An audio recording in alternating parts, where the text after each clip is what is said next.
Friends, நம்ம இன்னைக்கு இந்த வீடியோவில் எந்த விஷயத்தை பற்றி பேச போகிறோம், யாரை பற்றி பேச போகிறோம் அப்படின்னு சொல்லி கேட்டிங்க அப்படின்னா, வேர்ல்டு செஸ் இருக்கு இல்லையா. ஸோ உலக சதுரங்க அரங்கத்தில் வந்துட்டு பார்த்தோம் அப்படின்னா புதிய சாம்பியனாக திவ்யா தேஷ்முக் உருவெடுத்திருக்காங்க அப்படின்னு தான் சொல்கிறோம். நேற்று வந்துட்டு பார்த்தோம் அப்படின்னா ஜார்ஜியாவில் இருக்கக்கூடிய படுமி அப்படின்ற நகரத்தில் வந்துட்டு பெண்களுக்கான உலக செஸ் சாம்பியன்ஷிப் அப்படின்றது நடத்தப்பட்டுருந்துச்சு.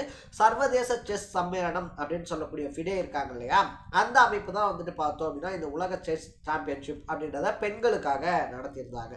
பொதுவாகவே இந்தியாவை பொறுத்த வரைக்குமே செஸ் அப்படின்னு சொல்லி சொன்னாலே ஒரு 10 வருஷத்துக்கு முன்னாடி வரைக்கும் ஒரே ஒரு முகம் அப்படின்றது தான் ஞாபகத்துக்கு வரும். அது 1 இல்லை 2 இல்லை கிட்டத்தட்ட 5 டைம் வந்துட்டு வேர்ல்டு செஸ் இருக்கு இல்லையா, வேர்ல்டு செஸ் சாம்பியன்ஷிப்பை வின் பண்ண விஸ்வநாதன் ஆனந்த் தான் அப்படின்னே சொல்லலாம். ஸோ விஸ்வநாதன் ஆனந்துக்கு அப்புறமா வந்துட்டு இந்த செஸ் இருக்கு இல்லையா, அந்த விளையாட்டை உலக அளவில் எடுத்துகிட்டு போகிற ஆள் இந்தியாவில் இருக்கா அப்படின்ற மாதிரி கேள்விகள் பல டைம் முன்வைக்கப்பட்டிருக்கு.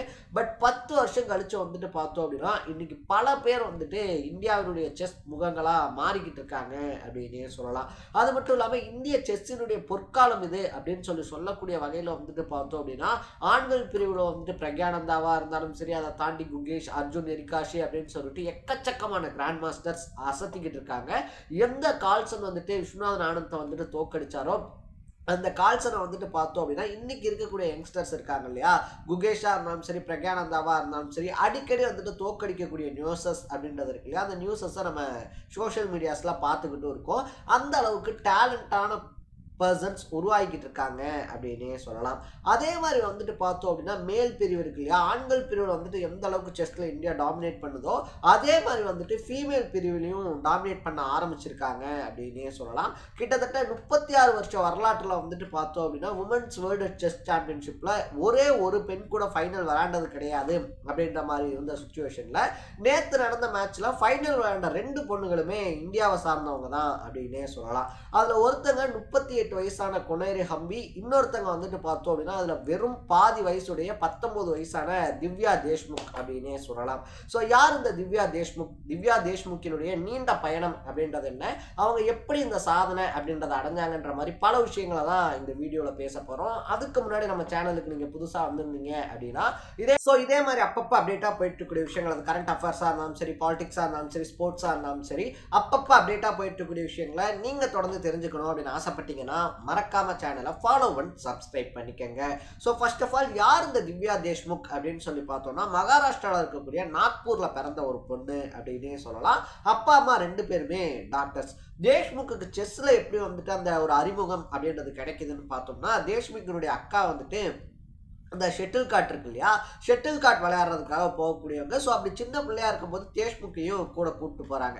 அங்கே போயிட்டு வந்துட்டு தேஷ்முக்கும் ஸ்டார்டிங்கில் வந்துட்டு ஷெட்டில் கார்ட் தான் விளையாடணும் அப்படின்ற ஆசையெல்லாம் இருந்தாலும் அவங்க அப்போ ஹைட்டு கொஞ்சம் கம்மியாக இருந்ததுனால பார்த்தோம் அப்படின்னா அந்த நெட் அளவுக்கு கூட அவங்க இல்லை, அதனால அந்த விளையாட்டை அவங்களால விளையாட முடியல. அப்படியே திரும்பி பார்த்தோம் அப்படின்னா அந்த கோர்ட்டில் இன்னொரு பக்கமாக செஸ் விளையாடிக்கிட்டு இருக்காங்க. வாழ்க்கையில் யதார்த்தமாக நடக்கக்கூடிய பல விஷயங்கள் நம்மளுடைய வாழ்க்கையை மாற்றும் அப்படின்னு சொல்லுவாங்க இல்லையா, அந்த மாதிரி வந்துட்டு பார்த்தோம் அப்படின்னா அக்கா விளையாடுறத வேடிக்கை பார்க்க போன ஒரு பொண்ணு தான் இன்னைக்கு வேர்ல்டு செஸ் சாம்பியன் அப்படின்னே சொல்லலாம். ஸோ அந்த பக்கம் அவங்களாம் செஸ் விளையாடிட்டு இருக்கிறத பார்த்தோன்னே வந்துட்டு திவ்யாக்கா அது என்ன விளையாட்டு, ரொம்ப எல்லாரும் இன்ட்ரெஸ்டாக விளையாடுறாங்க, அமைதியாக விளையாடுறாங்களே, என்ன விளையாட்டு அப்படின்னு சொல்லிட்டு தான் செஸ் மேலே ஒரு இன்ட்ரெஸ்ட் அப்படின்றது வருது. அதே இடத்துல திவ்யாவும் செஸ் விளையாட ஆரம்பிக்கிறாங்க. அவங்க அப்பா அம்மாவும் வந்துட்டு சரி ஓகே அந்த பொண்ணு வந்துட்டு அவுட்டோர் கேம்ஸ் விளையாடட்டும், இந்த பொண்ணு இன்டோர் கேம்ஸ் விளையாடட்டும் அப்படின்ற மாதிரி நாக்பூரில் இருக்கக்கூடிய ஒரு செஸ் கிளப்ல பார்த்தோம் அப்படின்னா திவ்யாவை ஜாயின் பண்ணி விடுறாங்க. அதுக்கப்புறமா செஸ் தான் திவ்யாவுடைய வாழ்க்கை அப்படின்ற மாதிரியே மாறிடுச்சு அப்படின்னு சொல்லப்படுது. ஸோ தன்னுடைய 5 வயசுல செஸ் விளையாட ஆரம்பிச்சவங்க பார்த்தோம் அப்படின்னா 7 வயசுலேயே வந்துட்டு சாம்பியன் பட்டம், அதுவும் நேஷனல் சாம்பியன் பட்டம் வின் பண்ணக்கூடிய அளவுக்கு வந்துட்டு ஒளிர ஆரம்பிக்கிறாங்க அப்படின்னே சொல்லலாம்.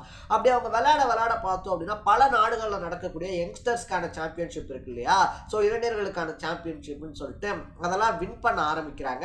2020 வந்துட்டு பார்த்தோம் அப்படின்னா இந்தியன் ஒலிம்பியாட் டீம் இருக்கு இல்லையா, அந்த டீம்ல முக்கியமான பங்கு அப்படின்றது திவ்யா முகேஷ்க்கு கிடைக்குது அப்படின்னே சொல்லலாம். ஸோ திவ்யா தேஷ்முக்கு கிடைக்குது அப்படின்னே சொல்லலாம்.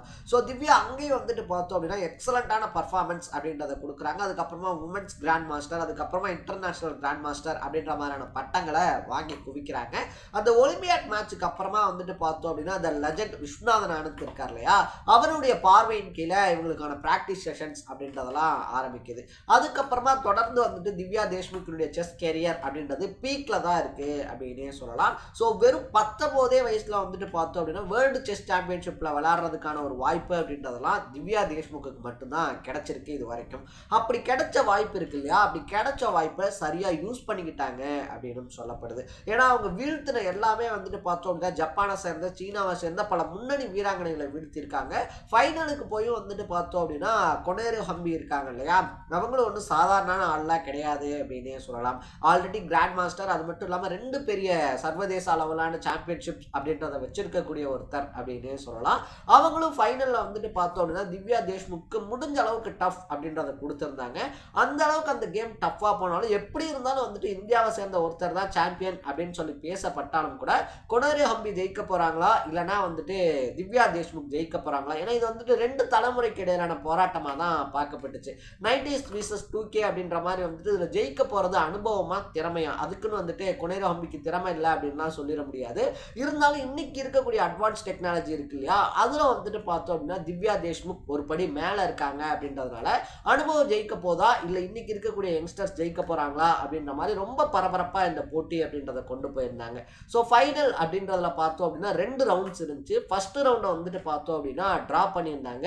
செகண்ட் ரவுண்டை வந்துட்டு திவ்யா தேஷ்முக் இருக்காங்க இல்லையா, கொஞ்சம் பிரமாதமாக விளையாடி வின் பண்ணியிருந்தாங்க அப்படின்னு தான் சொல்லணும். ஸோ சர்வதேச செஸ் அரங்களை வந்துட்டு பார்த்தோம் அப்படின்னா ஆண்கள் பிரிவில் மட்டும் கிடையாது, பெண்கள் பிரிவிலையும் இந்தியாவால் சாதிக்க முடியும் அப்படின்னு சொல்லிட்டு பெண்கள் பிரிவிலையும் இன்னைக்கு வேர்ல்டு செஸ் சாம்பியனாக திவ்யா தேஷ்முக் உருவெடுத்திருக்காங்க அப்படின்னே சொல்லலாம்.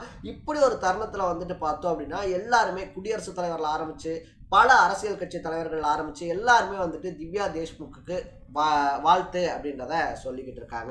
இந்த நேரத்தில் நம்ம சொல்ல வர்றது என்ன அப்படின்னு சொல்லி கேட்டோம் அப்படின்னா, மற்ற பேரண்ட்ஸ் எல்லாமே படிப்பு படிப்பு படிப்பு படிச்சாதான் நீ நல்லா இருப்ப, விளையாடலாம் போனீங்கன்னா ஒன்றுத்துக்கு இல்லாமல் போயிடுவேன், நீ படிப்பு மட்டும்தான் உன்னை காப்பாற்றும் அப்படின்னு சொல்லக்கூடிய பல பேரண்ட்ஸ் இந்த வீடியோவை பார்த்தீங்கன்னா, இன்கேஸ் உங்கள் வீட்லேயும் திவ்யா தேஷ்முக்கோ இல்லைனா கொனேரு ஹம்பியோ அதை தாண்டி குகேஷோ பிரக்யானந்தாவோ அர்ஜுன் எரிகாஷியோ பலர் உள்ள இருக்கலாம்.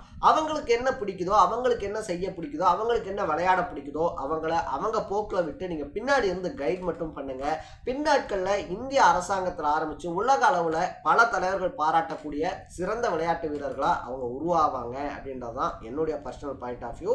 நீங்கள் திவ்யா தேஷ்முக்கை பற்றி என்ன நினைக்கிறீங்க அப்படின்றத கமெண்ட்டில் போட்டு இதே மாதிரி அப்பப்போ அப்டேட்டாக போயிட்டு இருக்கக்கூடிய விஷயங்களை நீங்கள் தொடர்ந்து தெரிஞ்சுக்கணும் அப்படின்னு ஆசைப்பட்டீங்கன்னா மறக்காமல் சேனலை ஃபாலோ பண்ணி சப்ஸ்கிரைப் பண்ணிக்கோங்க.